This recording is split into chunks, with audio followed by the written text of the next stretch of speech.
Good. Okay. Well, I really do appreciate everybody coming, and had no idea how many to expect tonight. I think we're going to have room for everyone, but at the same time, this is exciting stuff to talk about. So, I'm glad you're here, and obviously we'll put it out on the website as well. But those of you that are here, this is a message that we want you to share with others. I mean, we want the community to know kind of where we're at and things that we need to think about in the somewhat near future. When I took this position, that was one of the things Michael kind of this process started well before I got here. At least thinking about what the next phase is or steps for Worcester City Schools. And I think really in my few months here, not only the need, but the conversation around this has just grown in reality. So we'll go ahead and get started. So we're really here today because of the fact that Worcester is a growing community. And that's pretty exciting, especially when that is not the norm in the Midwest. It's not the norm in Ohio or in Northeast Ohio. So, and we can confidently say that now because since this presentation was originally created, we got the census data, which does show that we grew at about 4.5%. The county grew at 1%. And so we grew more than the state average. So we are a little over 27,000 people now. So if you see anybody from the city, Mayor Brenneman or Jonathan Malia, they'd love to talk to you about the census. They're pretty excited about how that all turned out as well. Because it is great to be growing because it's not, there's a lot of places around here that are not. So that's the good news.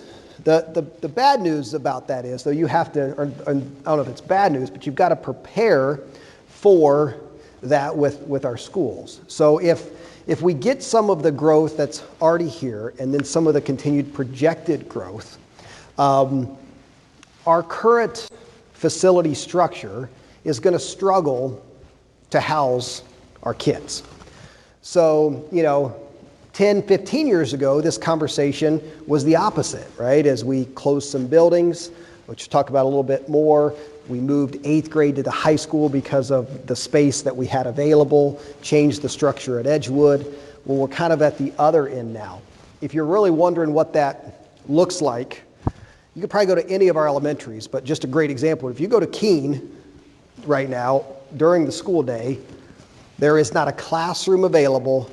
The stage is used. The library is now a classroom.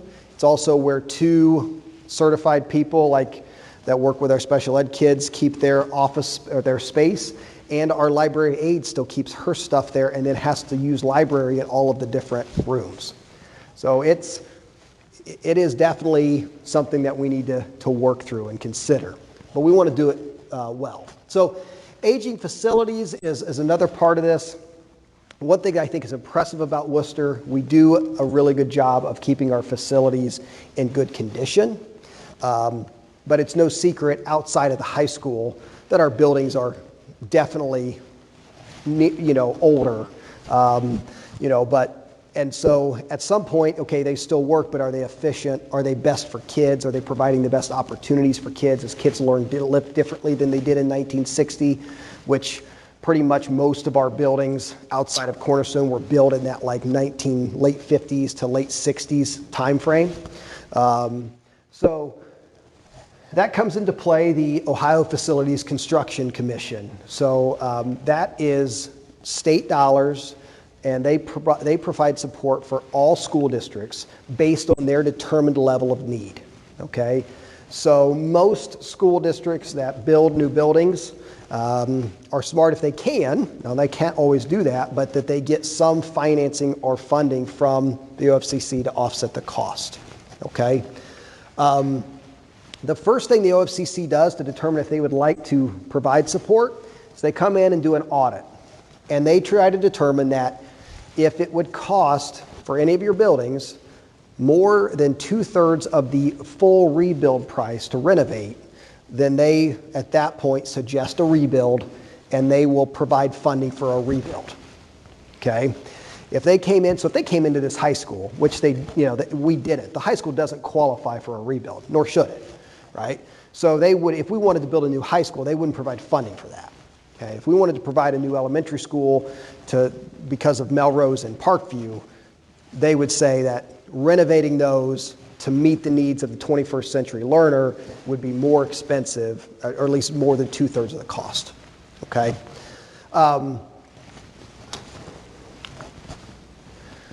So we'll talk a little bit more about how that works, but just to give you an idea of what we mean by our growth. So some of this growth is already here, and some is expected growth. Now, expected growth does, in my opinion, lead to a challenging conversation because, if we all of a sudden build a bunch of new schools or change a bunch because we think that there's going to be a lot of new growth and it doesn't occur, well, that's not good for your community either. So it's really kind of a balance there where and I think there's some more diving to do there, but I'll give you some basic info here. So total, you can see some of these are already done, like the Worcester Lofts on Akron Road already are open and are affordable housing apartment complex. Mel Lane is not. Most of the rest of these are not done, but they're at least through planning, and many of them are through city council. Okay.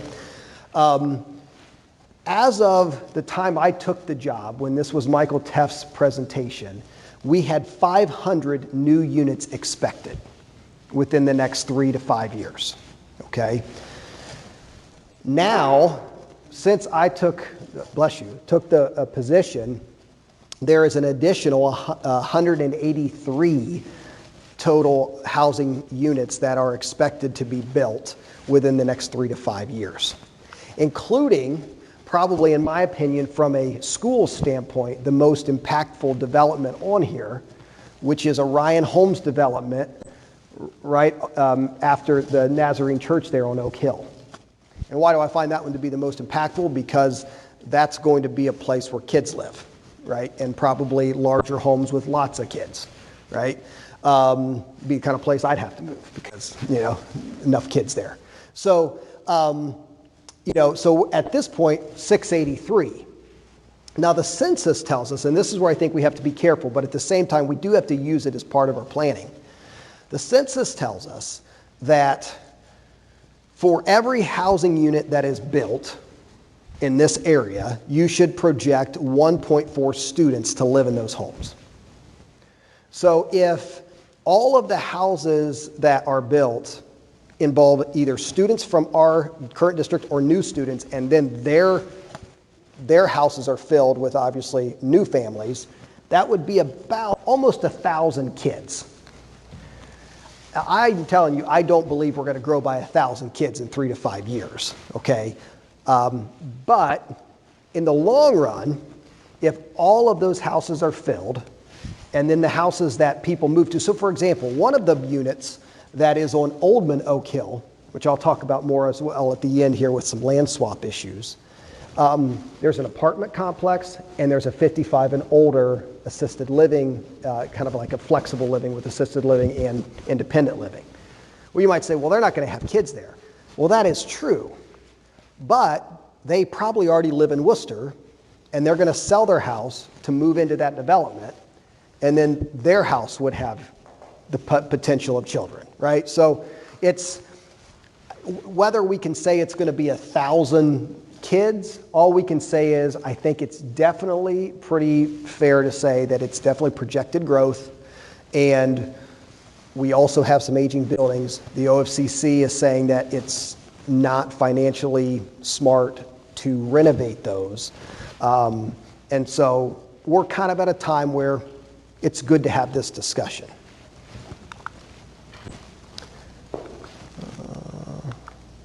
Okay. So one thing I didn't mention, I thought it was on this next slide, but it wasn't, so I want to mention now. So another reason the OFCC is important is not only they help tell us that, yeah, it's probably a good idea to rebuild and not renovate, they'll provide funding for that. So we are eligible based on where they see our needs. So anybody that wants to have consideration through FCC can reach out, okay, and they can say, hey, this is what we have, this is our kids, this is our enrollment projections, what do we need? And they'll basically determine our level of need, and they'll put us on a list, right? And then every year you get farther up the list, okay? So, if we put our name right now on the list, which I think we are on the list, it's not like next year we're going to get all that money from OFCC. It's probably about 10 years that we can get that, until we can get that. But they will provide money. Basically, we're projecting that based on our need, they would give us about 30%.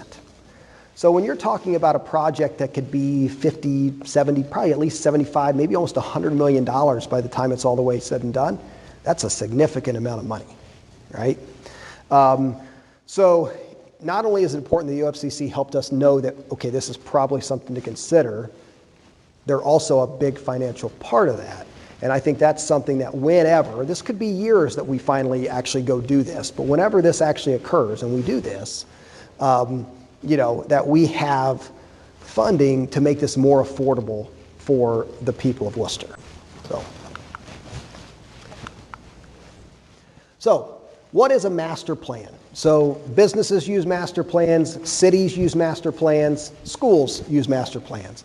It's really thinking about all of your needs and trying to develop an idea of what you want to look like in the future with the growth and the goals that you have. So, one of the things I always think about, and I'll kind of move back and forth a little bit here, is like you think 2055. So a master plan is not, we need to be thinking about, okay, what we do in the next 5 years or so in our district, how will that set up Worcester City Schools in 2055, 2060? I'll use a great example. We had a great master plan here at Worcester City Schools in the early 90s, right? You're sitting in the result of that, right? In the early 90s, it was determined we're going to build a new high school. This high school, my wife always talks about, because she grew up close to here, I did not. But like coming to Worcester High School was like a big deal. She graduated in the late 90s. So it was like a big deal because it was state of the art. Well, it's still a very impressive facility. But think about when they planned that, they got us another 30 years, right? The high school here, the fact that Cornerstone was turned into an elementary school, the other buildings that they've had, and they've been able to work through times of growth and success for our city, times of challenges, like when Rubbermaid left, and obviously there was some, decreased enrollment. That's the same kind of goal that we want to have in this next 30-year plan, okay, is thinking about where we are and where we want to be. So how did we create our master plan? Well, one, we have not created a master plan. We've created options for a master plan, which is part of what this discussion is tonight and some of the surveys that we've already taken, with the goal of hopefully we're going to end up creating a master plan. We've created options of a master plan. But we've done that through the OFCC. We've also talked a lot to the city of Worcester. We are using an architectural and engineering firm that also does master planning called GPD out of Akron. They're a very large, maybe the largest school architectural firm in the state. And then obviously the Master Planning Committee, which is out of the BAC. So another great thing I inherited here was the Business Advisory Council or Committee, which has people from all different types of industry here in Worcester, basically helping us through feedback and being stakeholders to help us make good decisions as a school district that represent the community. So the BAC subcommittee on master planning is really the next step in this process. So this is our last feedback meeting and kind of opportunity to share this to all of our community. After this, we're going to take the feedback we've already got, plus any we get tonight or in the near future from this meeting, and we're going to start to work as a subcommittee to try to use that information to develop one master plan that we can present to the board for consideration. The actual people presenting that will not just be me, it will be that BAC subcommittee on master planning. Okay.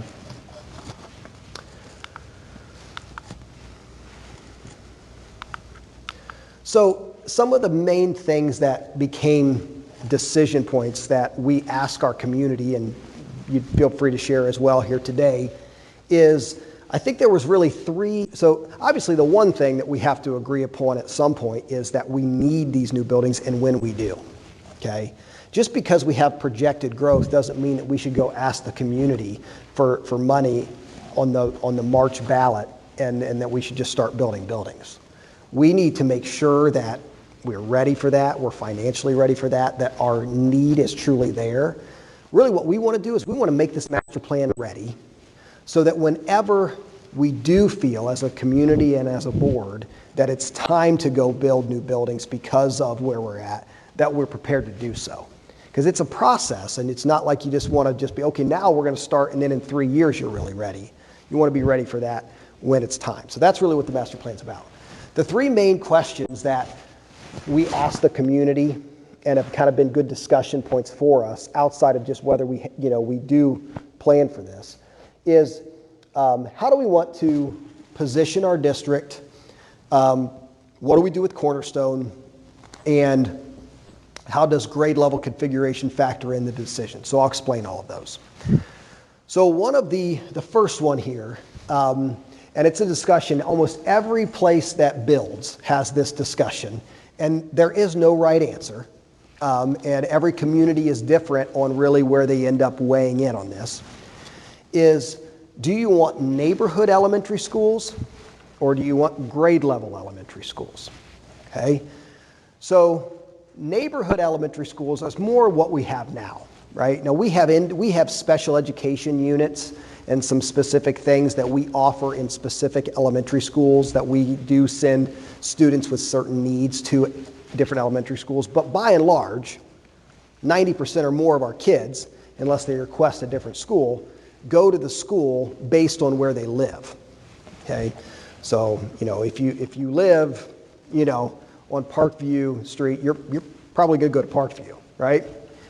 If you live on Bowman, you're probably going to go to Cornerstone, right? I mean, it's just that. So that's a neighborhood elementary school concept. When you do neighborhood elementary school concepts, you usually do a large grade band, right? To still try to make the school as efficient as possible because economies of scale plays in, right? The larger the building, the more kids you have in the building, technically the more money that you start to, save from an economies of scale perspective. So like right now we have K4, so we have 5 grades in our buildings. Where I previously worked, this was a big discussion that led to their decision in 2012. So where I was previously at, this discussion of grade level versus neighborhood came up. Grade level was probably more cost effective. The community really wanted neighborhood schools. And in the end, the community, that was the decision was made, levy passed. We got 3 new elementary schools and a high school there, right? Not a wrong decision. It's been good. At the same time, so the positive of neighborhood is you really become a part of the school, right? I mean, your kid goes to the same school for many years. You get to know everyone there. It's like a small little school, school district within a school district. That it's a neat environment. The positives of a grade level schools, there's positives of that as well, is normally you can make them a little bigger, which also can sometimes reduce your total number of schools. So, think about it from the reality is, so right now we have 4 elementaries. If we went to a grade band situation where maybe we had 3 or 2 elementaries, you are saving a lot of money on transporting kids there, administrating kids there, school nurses. I mean, you still need a lot of people, but it's probably a little different. Another reason that grade level schools can become attractive, and this is what's really attractive to our teaching staff, is the ability to collaborate. One of the biggest things as a negative we hear about from neighborhood schools is that it's really difficult to collaborate with other teachers that you work with. So that vertical alignment piece from first to second, second and third, being able to work with all of the kindergarten teachers on phonemic awareness instead of just the 3 at Keene and then having to move over and work with the couple at Parkview, or you know what I mean. That's a pretty big advantage to a grade level school, right? So when we've done the survey so far, which we've already surveyed the community and the staff, and you know, outside of independent feedback we would get from people like this tonight or that call in, the community, not by a lot, but by a little bit, maybe like a 60-40, prefers neighborhood schools. That's not surprising. And our staff overwhelmingly supports grade level schools because of the things I'm talking about. So which one's right? I think that's for us to decide as a group, but there are pros and cons to either one, okay? The second conversation or piece that became a big part of this was what to do with Cornerstone. So, you know, I'm new to Worcester. I don't want to say I know a lot about the history, but it's pretty evident pretty quickly to see that Worcester's downtown and Cornerstone as kind of a piece of that there's a lot of significance there, right? And, you know, really the rest of our district is all up here on the north end, right? The only building that my office is really close to is Cornerstone, but it's got a very important presence there. So what do we do with it? Not only is it got, you know, the heritage of the building, you know, outside of the peach was a little unique when I first saw that, the peach walls, but, you know, it's a beautiful building. But on top of that, it's also a really used building. I mean, you know, my son's at practice there right now at Cornerstone's gym, right? I mean, it's used all the time by the youth. We also, just a few years ago, spent a lot of money, well worth it because it's beautiful if you haven't been there. Plus, it'll make your day. If you ever need something, just go to the preschool for a while. Our preschool is amazing.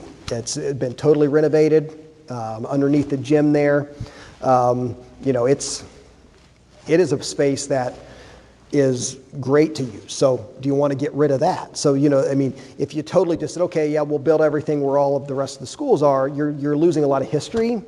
You're also losing some pretty functional space that we use as well. So that's the Cornerstone piece.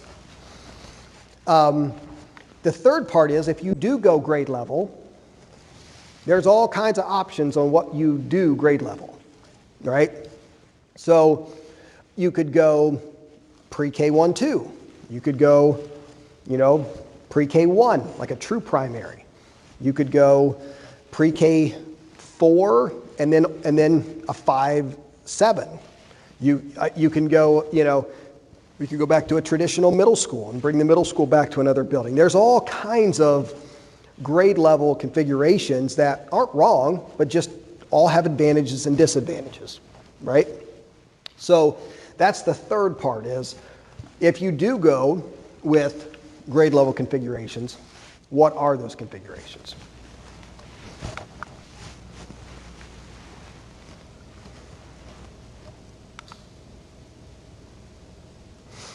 So a couple things that I've kind of obviously talked about a little bit, but with Cornerstone to think about, Little's General's Preschool.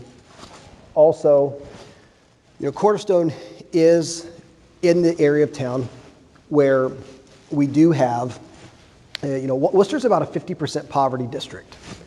And most of our poverty does live, so almost 75% of our kids that go to Cornerstone would qualify for free and reduced lunch under the standards set by the government. So that's kind of the poverty line that we use. Where, you know, up on the north end, it's obviously much smaller in certain areas. Doesn't mean there's not poverty or wealth in either one of those areas. It's just general understanding.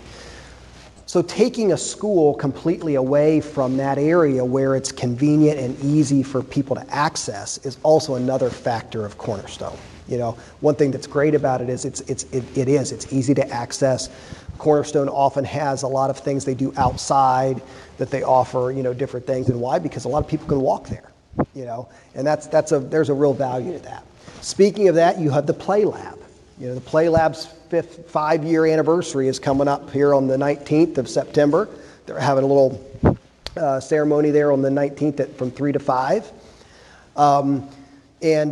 Excuse me, That was a $620,000 investment that was completely raised by the people of Worcester. There was no money from the district that did that. Now we have a state-of-the-art playground in that area with money set aside to continue to keep it at the level it is. So if you got rid of Cornerstone, there's a lot to think about there. So things we've thought about is some possible options with Cornerstone that I think will be discussed in our master plan. Is can we use it for some more things to kind of continue to have a greater impact in the community, especially in that area of town where there is significant need? Could we have a medical component or a satellite office there? Increase food distribution, partner with some of the agencies. Worcester has so many nonprofits that provide support for people in our community, using that area. I've already talked about the preschool and gym. What are the challenges?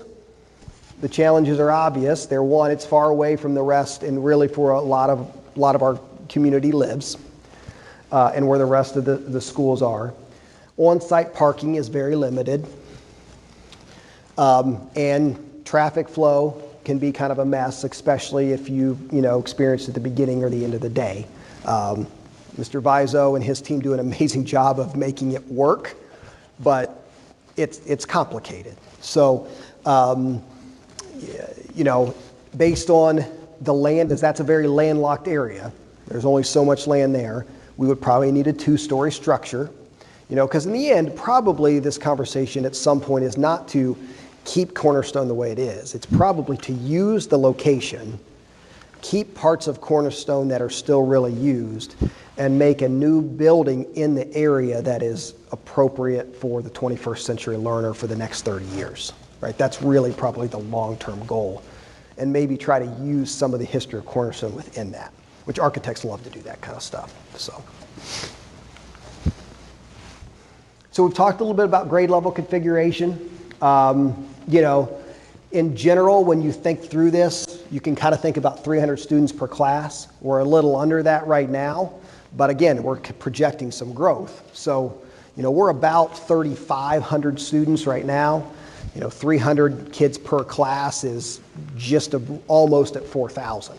So that's based on the growth projections. That's definitely, I think, a fairly conservative projection to consider.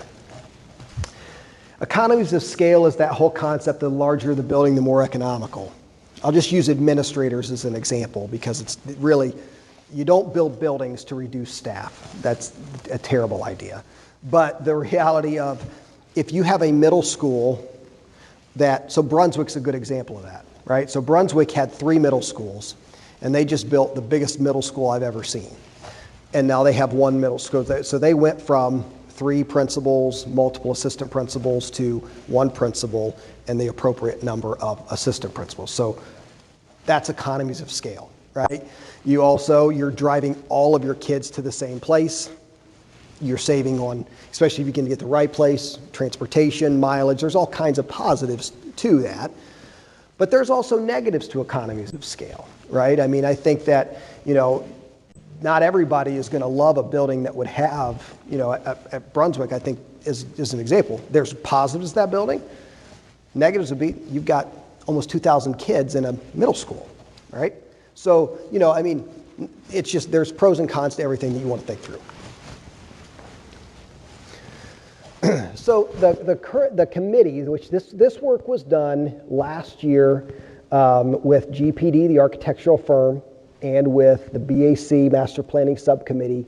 And then my understanding is that Dr. Tefts and his team went to all of the staff meetings, presented these, and then got feedback from all of the staffs as well. So these were all prior to my arrival, but they're true options, but they're also to get people thinking about kind of what this process would be like so that we can truly create one plan.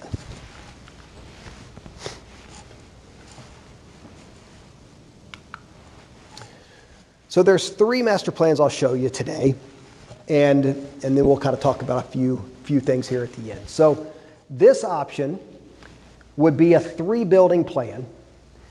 So In this, your total cost is about $94 million. So all of these plans do continue to have some renovations to the high school.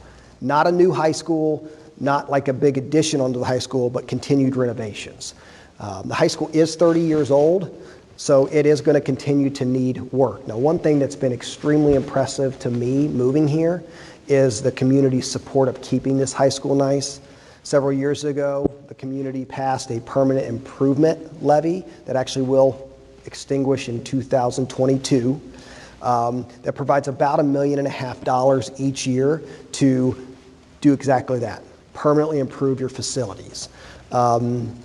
Worcester High School by next summer will have, because of several years of doing about $1.5 million worth of work, we'll have a brand new roof throughout, completely renovated HVAC system, new kitchen, ADA compliant bathrooms, and kind of a host of other things that kind of just were needed over time. So the high school is in amazing shape right now. The guts, the inner workings, the things that nobody sees but that are really important, like nobody's too excited about a new roof, but it's really important, are all pretty much done. Outside of there, we have, all HVAC is done. We have a small piece of roof to do next year that will finish the complete project.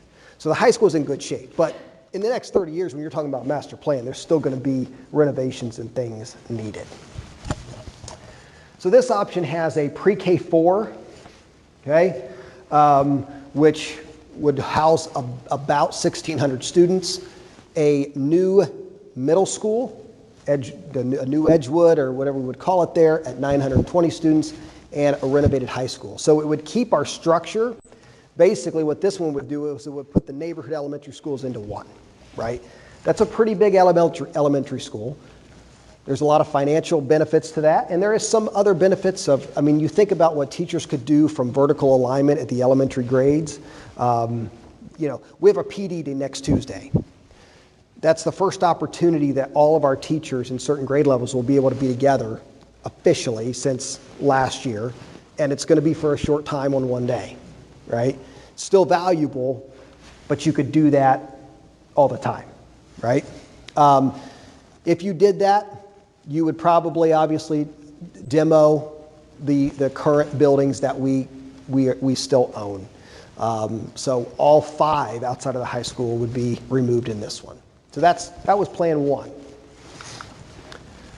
So plan 2 and 3 include a 4th building. Okay, so they're a little more costly to build, but they'll also not only, this one's about $4 million, almost $5 million more to build. Also, these were probably estimates prior to the increase in cost of materials because of the pandemic. Now, hopefully, maybe by the time we actually would go out and do this, costs would go back to what they really should be, right? But they're inflated right now. So it would be more to build, but also then it would be more to staff and house as well. But in this one, you've got a pre-K 1, which is kind of a traditional primary building, kind of an intermediate or middle elementary, 2nd through 4th, and then your middle school, high school stays at the 5-7, 8-12 model. So really the only big difference between this one and Plan 3 is going to be that middle school, high school grade configuration, okay?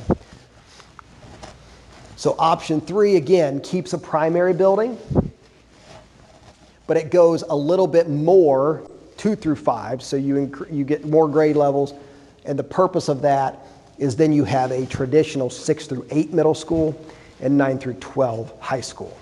So it moves the 8th grade out of the high school. Okay.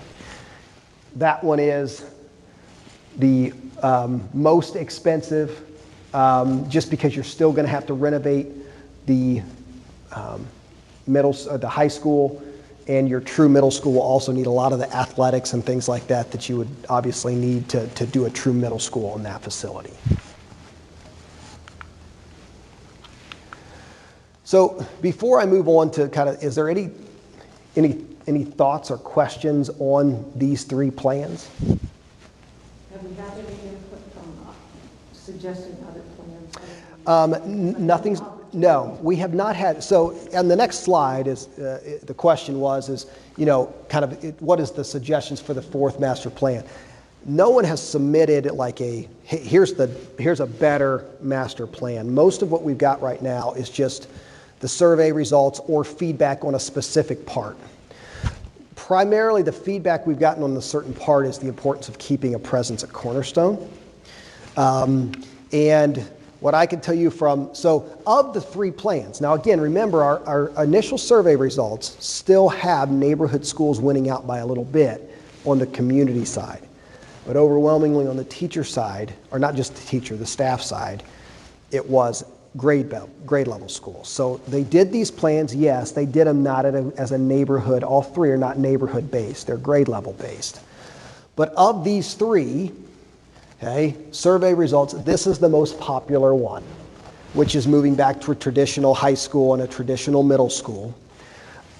It's followed by Plan 2, which was 4 buildings as well, but a 5, 7, 8, 12, so keeping our current model. The least popular was just the 3 building plan, which also had the very large elementary. So, yeah.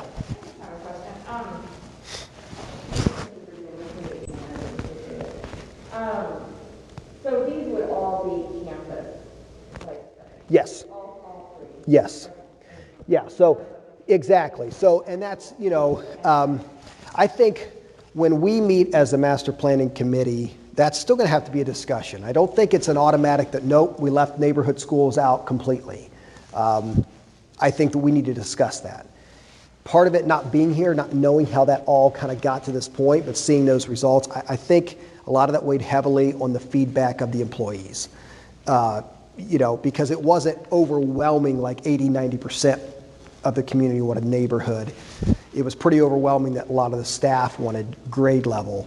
So they kind of went in this direction to give some thoughts. But it doesn't mean that in the end, our master planning committee doesn't need to address that and think through how that's going to work. Because the reality too, whatever you decide is best also has to be approved by your community. So you could have a plan that you think is the best plan in the world and makes the most sense for the staff and students, but if your community is in love with something totally different, that could impact your passage. I think about 2 things in my previous district when we did this.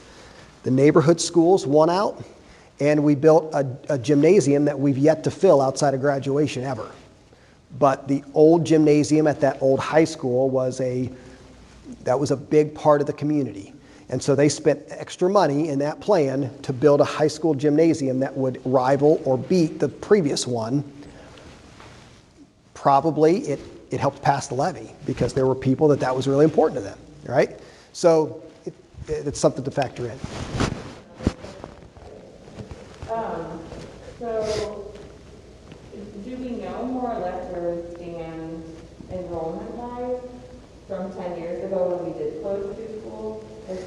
That we had all this extra space here, but if we're going to grow that much, is it even feasible to keep this in 8 to 12 buildings? That's a good question. We have grown. I don't know the exact number of where we are in terms of where we were 10 years ago. I could probably get that information for you, but I don't have it right now. On the third plan, with looking at Edgewood, looking at the middle school, with the ESSER money that we're getting and the investment that we're planning to make to Edgewood with the HVAC system, will that change the view of the Ohio Facilities Planning Commission?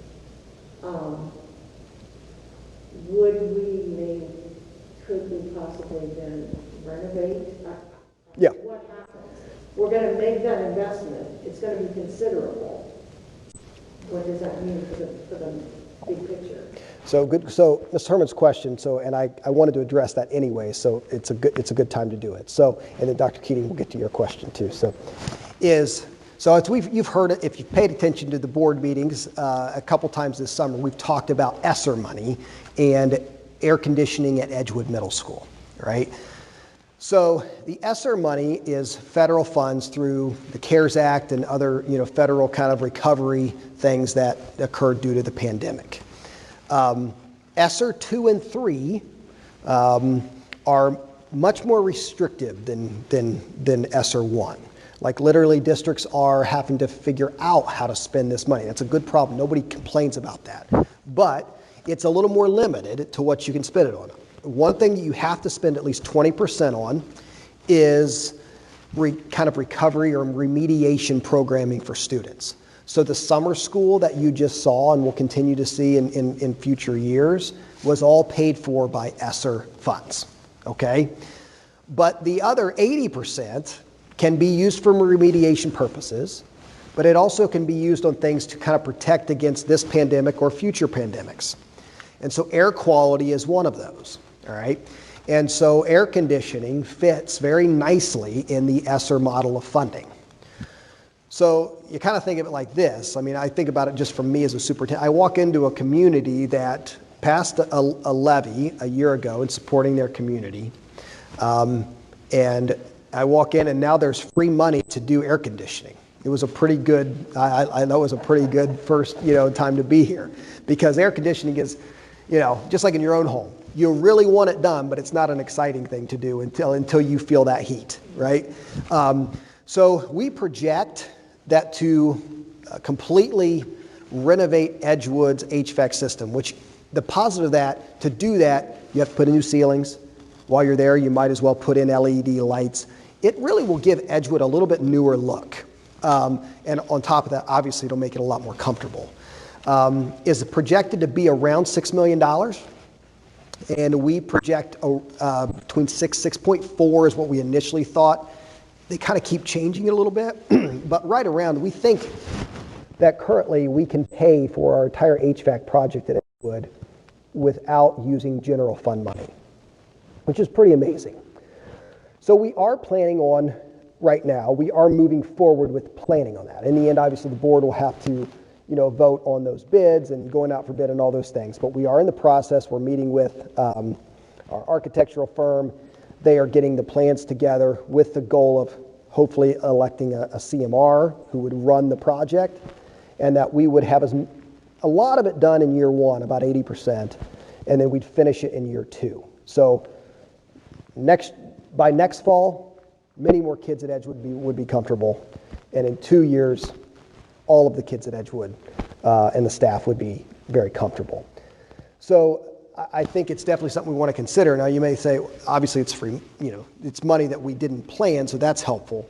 But you're like, well, I thought we're building new buildings. And I think that's what I think we need to clarify. So 2 things that I think could lead from that is, one, the reality is we are in the planning stage, right? And after the planning stage, it's getting a true plan together. Then it's determining when we need to actually act on that plan. Then it's gaining the support for that plan. Then it's actually officially passing the needed revenue for that. And then it's starting to actually make these buildings on paper and then making them buildings on the ground. That's a long process. So I think, at the very least, I think that this Edgewood HVAC renovation is going to be used at the very least for 10 years. And I think that's a worthwhile investment. And it may be longer than that. And why do I say 10 years? Because, it could be that long before we decide that we go to voters and then actually build buildings. I don't know, depending on our growth. We may go earlier than that, but if that's the case, Edgewood probably continues to be a viable building for whatever grade levels are needed. So for example, let's say that you pass, at some point in a couple of years, we go out and we pass one of these plans and we start the process of building these buildings. Well, we might determine we're going to build the middle school first, right? We build the middle school, we put the middle school kids in the new building. Then you can move other grade levels to Edgewood while you build another building. It provides us some flexibility in the long term And at the same time, in the short term, it gives a lot of comfort to those kids and staff, making it a better building for them. And then the other reality is, when this all comes, right now we are in a current economic situation. For some people that's good, for some people that's bad. When we go out for money, our community could be in a different situation. It would give us at least the discussion point of keeping Edgewood a part of the long-term master plan. Now, I don't know if it should be. I think that's a discussion, but right now it's not even a discussion, right? It can't be. It at least puts it in the ballpark of, if we find out, man, because of cost, it's just too much. We need to cut our costs. Well, that might be a way we could do that. Okay. I don't know if we'll ever solve the traffic pattern at Edgewood, but so I think we can solve that. So, Dr. Keating? 3 questions in there, all right? Looking at 2, 3 here, what, if any, did you get specific feedback from the staff and the difference between a 8-12 building and a 12 building? I'd like to add that when you're... Yep, go ahead. Sure. But I know that teaching, and Keem would probably attest to this.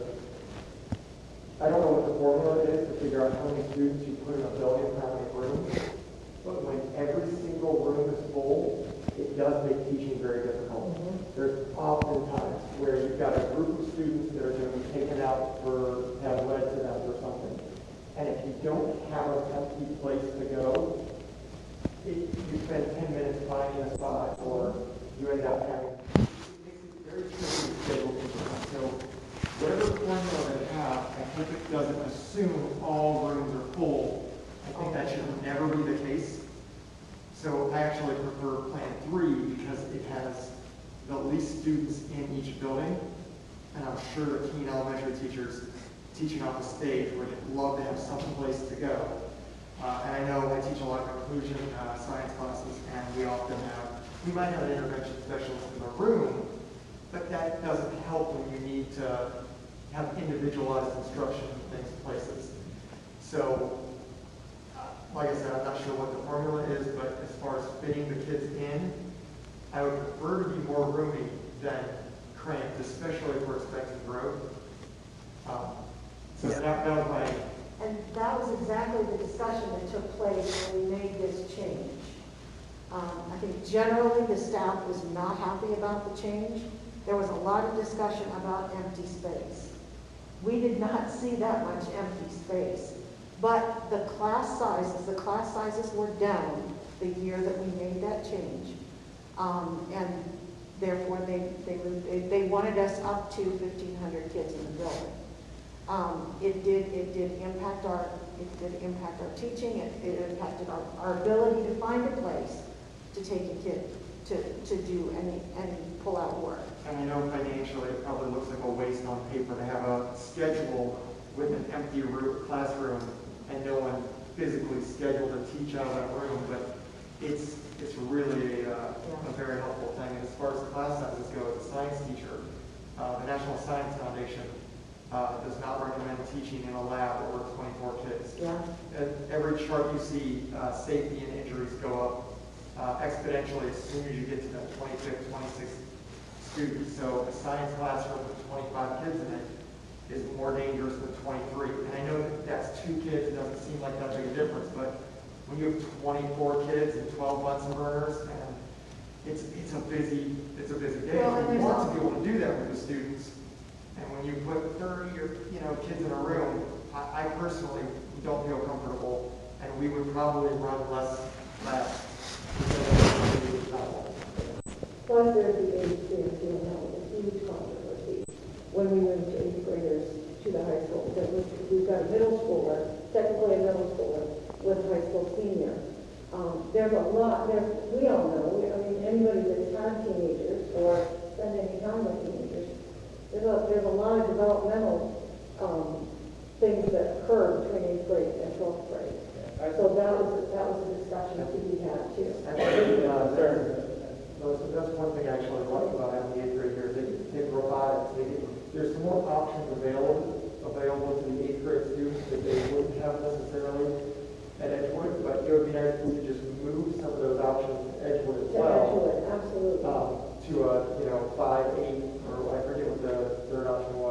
6-8. It'd be nice if we had other electives now at a middle school for them, so that they weren't missing out, but we still have that room.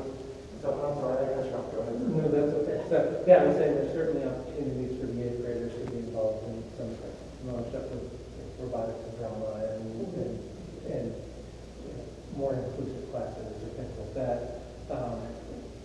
The other developmentally, I think I hear the concern a lot for the eighth graders and seniors stuff. I venture to say developmentally, there's as big a difference between an eighth grader and a fifth grader. So it's hard to say with that. All right. But instruction-wise, I hear that space is a primary issue for that. But that there are pros and cons with the age grouping. So hugely apparent to everybody. Second question: how does the proposed new soccer stadium enter into the building plan geographically from where we went? Good question. I'm going to pull up a map I have here in the end. I'll talk through that in just now. To answer first, I think a couple of things. I agree. I think space is important. Regardless of what plan we do, you have to plan for additional growth, not just the growth to get your buildings built. It's additional growth. So, looking at some other buildings that have been built in these areas the past few years in districts, you'll see empty classroom or large spaces that are kind of used for like this kind of thing that then can be turned into classrooms with just a couple pieces of drywall, or there's like flexibility there. The other thing that's a big trend right now is spaces for kids that are not in traditional classrooms, like these kind of intermediate,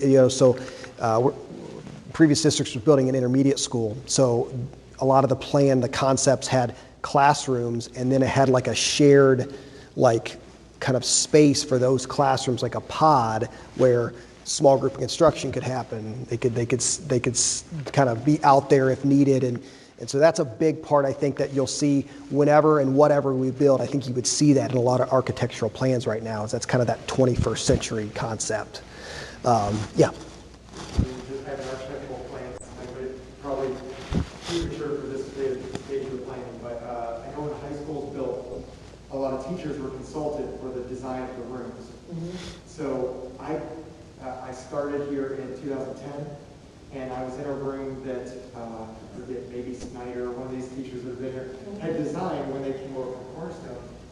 And it wasn't until last year that I taught science out of a carpeted history classroom with no sinks or drains that I really appreciated the design of a science room having 2 sinks, tile floor, the right setup to teach that class. Yeah. So that's actually why I came tonight, is that when we do get to the actual planning of the buildings, I think it's really important that the teachers and the custodial maintenance are consulted with the actual design of the building.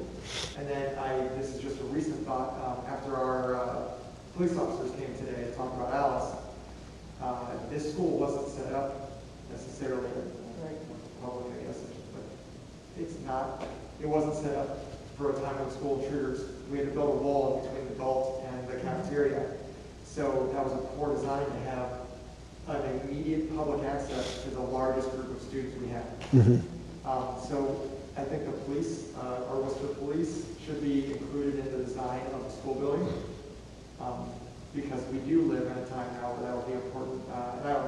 All kinds of schools have done stuff, curved walls, exits everywhere. I don't know exactly, I'm sure the police would know better. And then I know that the library is beautiful, and that light is amazing, but it is 1,000 degrees in the summer because it's a poorly insulated ceiling. That's a better Uninsulated ceiling. I'm sorry?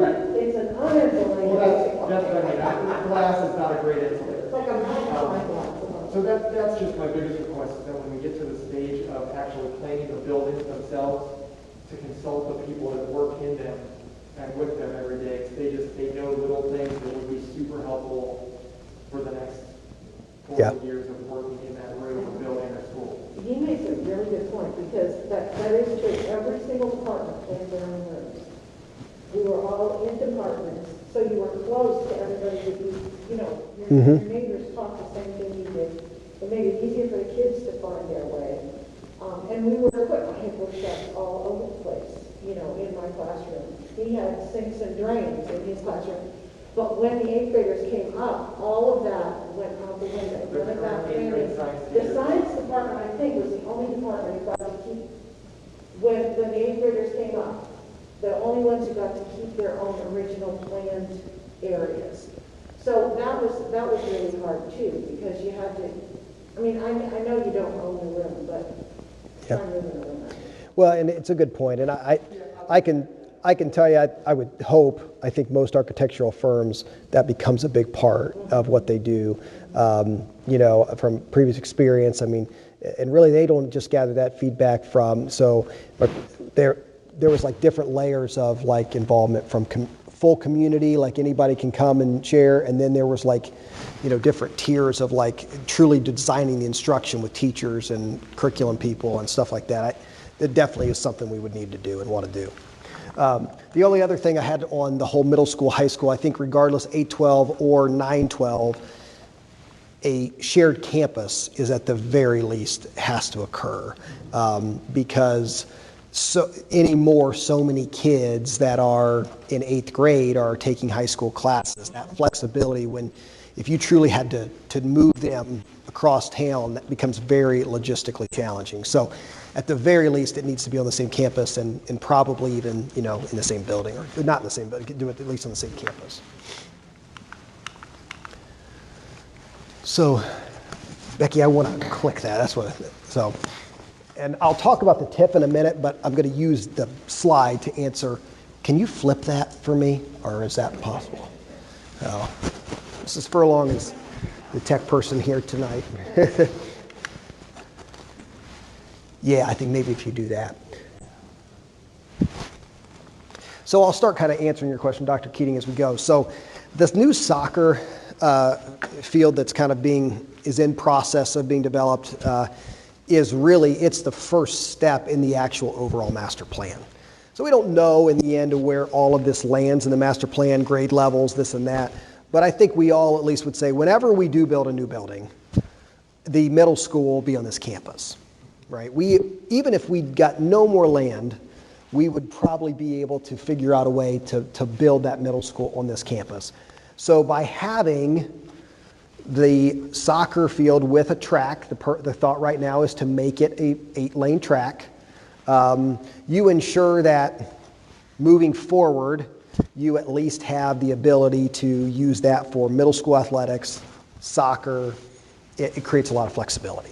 What we're planning on doing right now, we met with the architect last week, and what we're planning on doing is the soccer field will be the base bid, and then we'll have multiple alternates on that, and that gives you a lot of flexibility. So we'll get an alternate on an 8-lane track. We'll get an alternate on bathrooms up there. And we have the ability, so one thing you got to worry about once you start building bathrooms is code, right? So it's all based on the number of people that they expect to be there.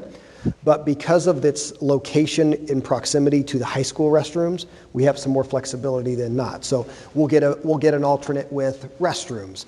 And then we can decide how much do we really want to spend on this, but we have all those things. But it's all with the concept or the understanding that this is, in the short term, this is great for our soccer program. It's great for our band and our youth that can use this because turf can be used all day without any worry of the grass. But in the long term, it's also going to be a piece of this puzzle. So if you guys can see this, I got this today. I went to, I'm learning about Worcester government once a week right now. So I met with Mayor Renneman and Jonathan today, and they were talking about tax incremental financing. And they're using this as an example, as this is kind of in the planning process, but we're getting fairly far along here. So I think this will give you an idea of where we're at and where we're going, and also kind of understand some things here. So the high school is here, okay? And where am I looking at? Okay, and so here's Keene. Here is the land right next to it. So think, if you guys remember, you got like the grass, and then you got more land, and then you kind of got that area that's almost to the park, which kind of has a ravine, okay? And then above the soccer field, and so back behind the baseball, softball, okay, that land, there is land there owned by the Noble Foundation, and then there's land beyond that that's owned by a gentleman here in town, okay? You know, the Noble Foundation has been very gracious to us for a long time, and I think that they have interest in continuing to support us. And probably at some point when we were ready, I'm sure they would have a conversation with us about us having that land to build a building on. The reality is, though, is that there may be opportunity to get more land in that same area to give us more opportunity if it benefits everyone involved. So one of the things that if you hear our local government people talk about is the need for housing, because we have all these jobs, but we don't have places for people to live. So that is a big push of our Worcester City government right now. And so they have been working on a project to get senior housing and an apartment complex right here next to the high school. If you look, it is technically, if everything goes according to what I think could happen, it would be on the south side, on the other side of Keene, past the tree line, okay?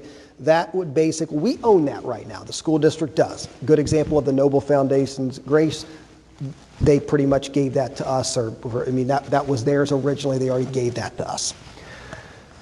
We can't really build a school there. We could maybe build a school in the area right by the trees, but getting close to a ravine, you can't really build a school there. Okay, but this area is attractive to it's Lemon and Lemon is a developer that is looking to do this. So they want that land, okay? So they want that land, but they're willing to buy that from us, and in the process, the Noble Foundation and possibly other owners in this area are interested in getting that land bought by Lemon, and then we would buy that land from the Noble Foundation. So really what it would do is it would increase our land holdings on the north side of Oldman, and we would get rid of our land holdings on the south side of Oldman, not the field and not Keene, okay, but more towards the spatial intelligence is not my thing, so we're yes, right, more towards Oak Hill, right? Yes, right, and they like that from the developers. They like that because they'll use that as part of the aesthetic process. For a school, that's no good for us, right? So if that all goes through, and I think the school is very open to it, but obviously there's a lot of people, especially the developer and these landowners, that need to make sure that it's best for them. I think that's a positive for us, right? And we're willing to do that, and we thank everyone that's involved in making that happen. If that occurs, kind of the second factor that is also a benefit to us here at Worcester City is this tax incremental financing.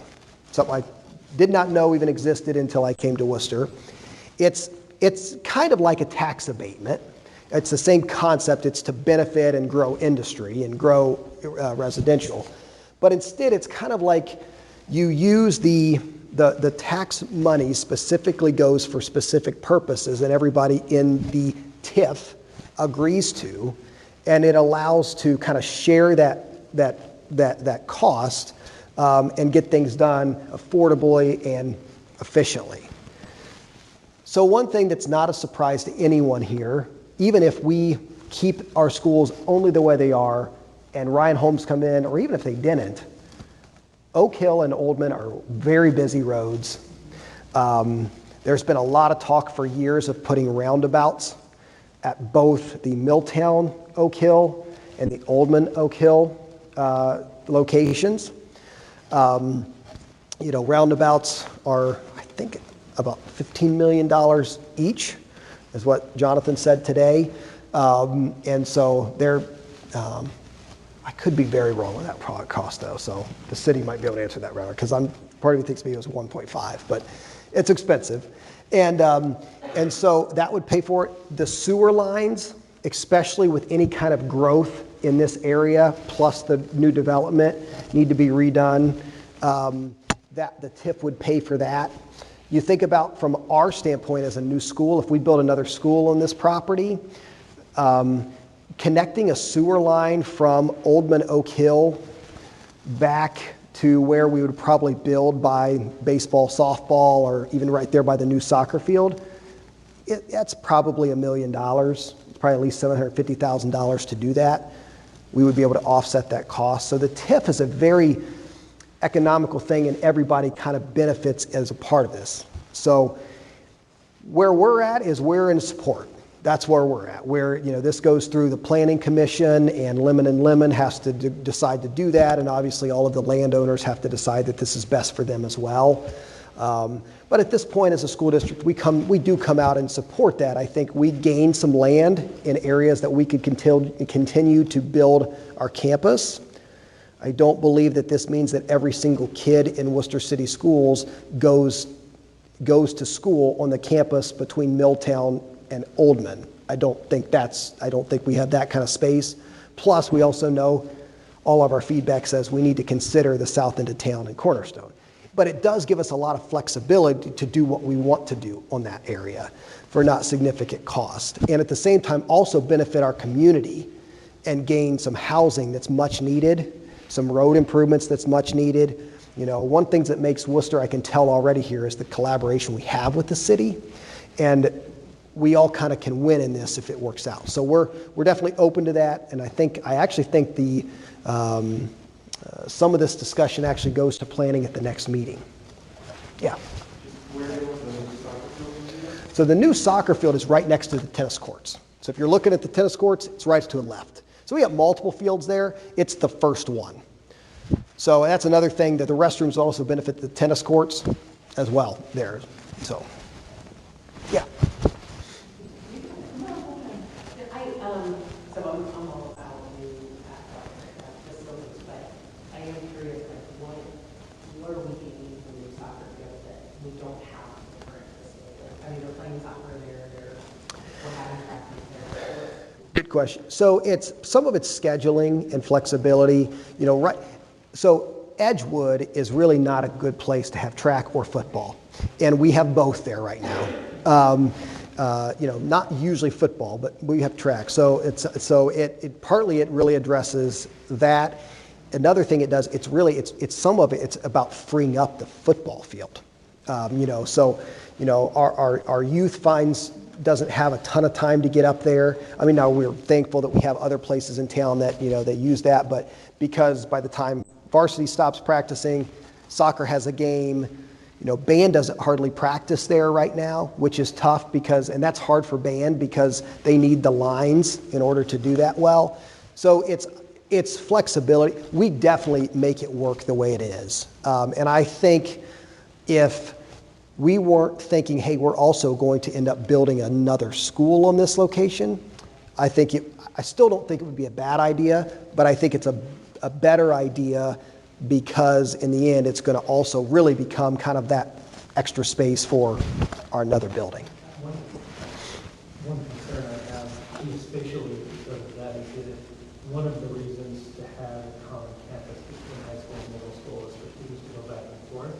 If there's physically a stadium in between, it doesn't help with the facilitation. I mean, yeah, but it's not really a connected place. Yeah. Mm-hmm.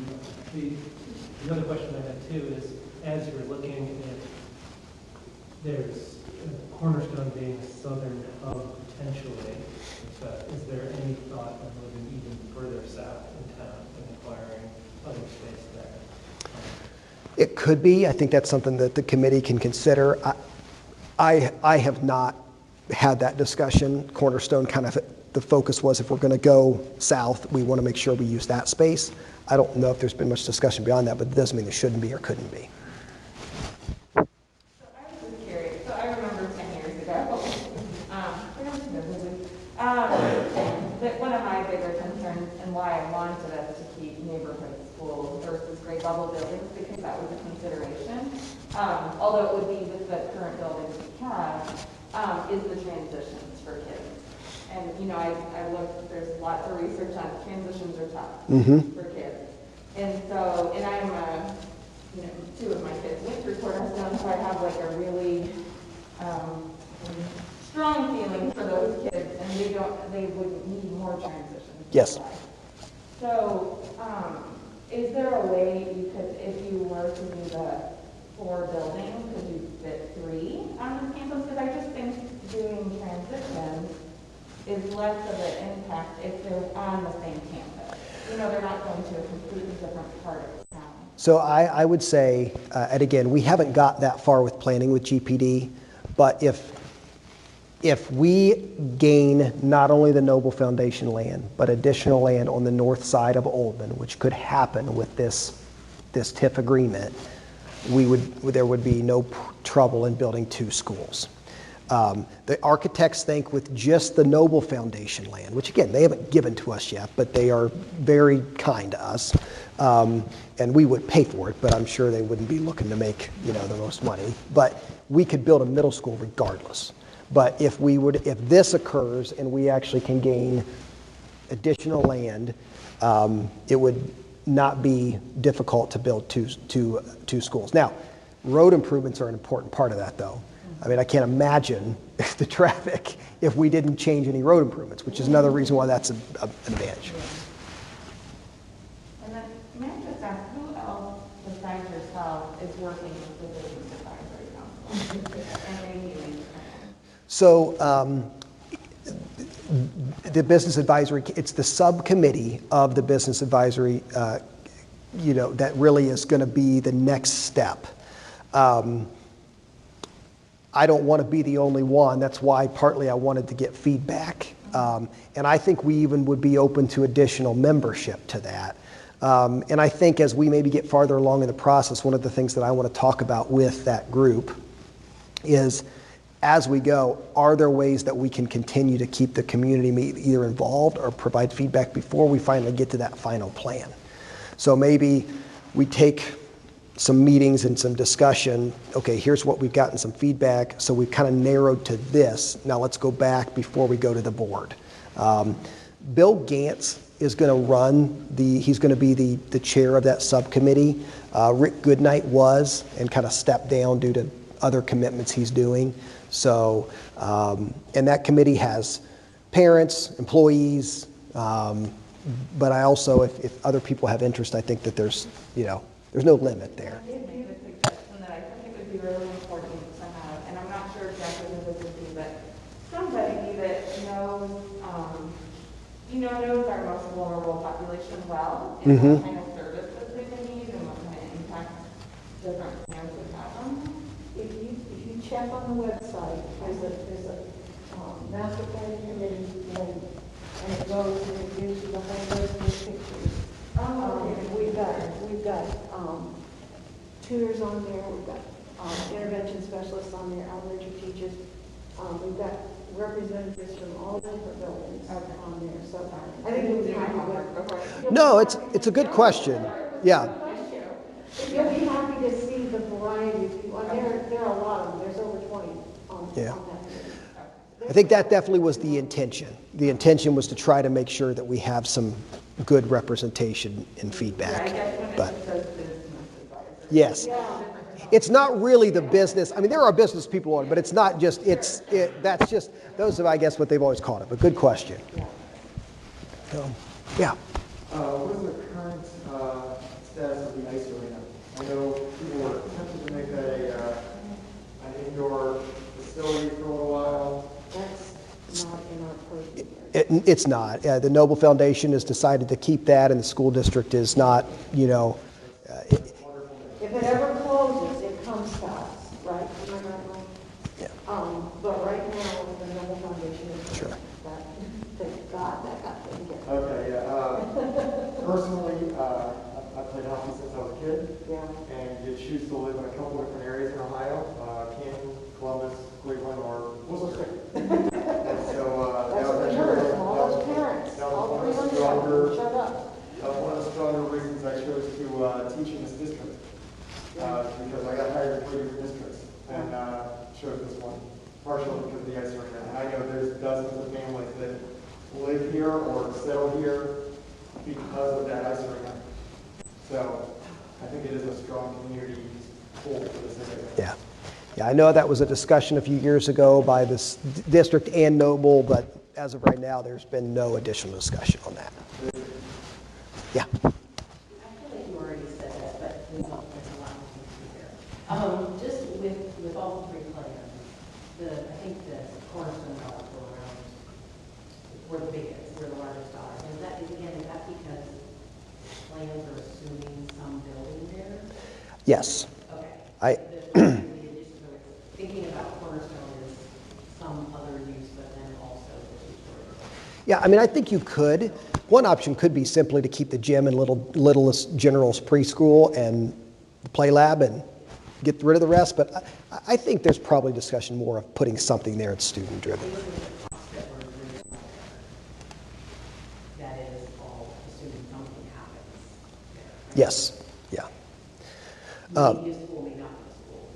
Correct. Okay. And probably if you probably save some money if it's not a full school, but that might not be the case depending on unless you just didn't build it somewhere else.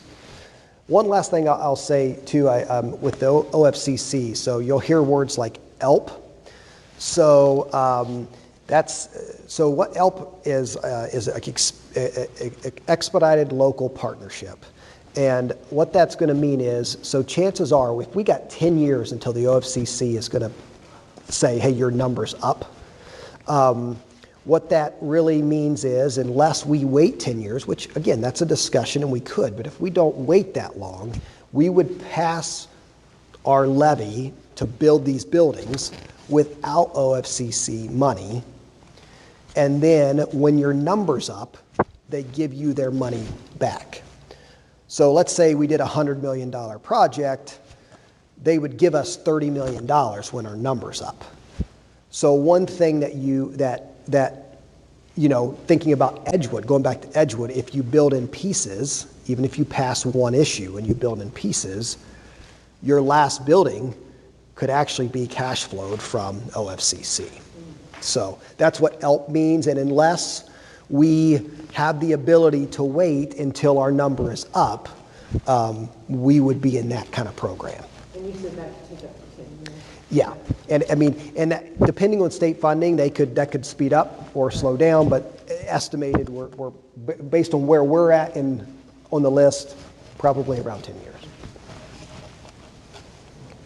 So is part of the budget, is there an analysis of the existing property from the school, whether it's either as buildings or as level of land, if that's commercially viable space, does that enter into the?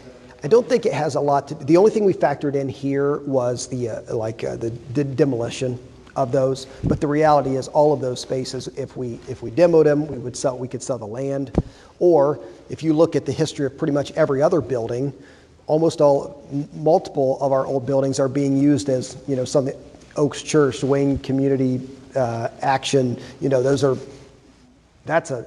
we could get some of our buildings sold, you're also going to save money in that way too. That's another thing. Our board office, which is beautiful, that location is extremely of interest to many in our community and around the area because it's downtown Worcester. It's such a, I'm not saying I want to move that, but that's obviously something we could think about as well, if we needed to as well, if we didn't want to keep that downtown. There's pros and cons to it being down there though. So pros for me is I can walk to a lot of restaurants. So, It's a cool building. it is very cool. I hate to cut this off. I have to pick up my son at Cornerstone at 8. So I really appreciate your guys' time. If you have more questions, I'd love to talk. You could either email me or you could call me. I'd love to. This is fun stuff. This is exciting, Plenty of things that we have to work through right now that are not as exciting. So I'd be more than happy to talk more about this. Our goal, also if you have really some strong thoughts that we could use as part of our feedback, that was the purpose of tonight. Not only to let you hear, but so that you could, think about, things that might really you might have a passion on. There's nothing been decided. I mean, this was, GPD kind of put this together based on the initial feedback, but, we're gonna move appropriately with this. We don't want to go too fast, but we can't ignore the fact that we've got all this growth. But we also want to determine that. So I asked Jonathan, my last thing, I asked Jonathan and Leah that today. I said, you say 1.4 kids per new house. But what happens to the other? I said, there's got to be algorithms out there that help you determine your true growth, because if people just move from one side of town to the next, outside of the fact that we'd have to redistrict Keene, like how does this work? So I'd like to learn more about that. And obviously some of that's still a guess, but because no, we're not going to gain 1,000 kids in the next 5 years, but I bet you we gain some, right? So, all right, thank you guys, I appreciate it.